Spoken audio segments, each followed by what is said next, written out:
Is this applicable sa in-house financing? Kasi based sa contract, may interest at fire insurance and MRI. Kaso in-house financing. So, salamat sa pag-comment, Ma'am Virus. Okay?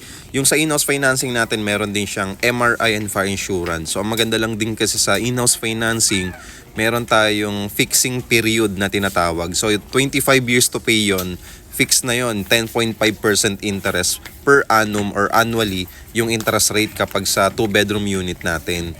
And then 25 years straight wala na siyang repricing or wala nang pagbabago sa interest rate niya. That's why napakaganda rin ng advantage kapag in-house financing yung kinuha mo.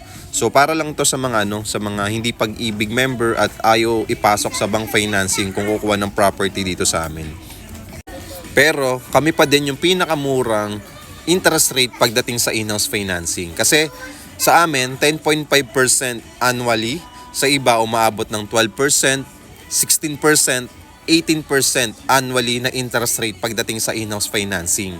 So meron ka ng tatlong option. Yung number 1, yung pag-ibig financing, 10,000 cash out only. Pangalawa, yung bank financing, 25,000 cash out only.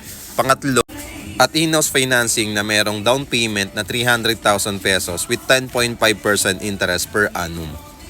Kung interested po kayo, just follow me and message me at huwag niyo pong kalimutan mag-heart.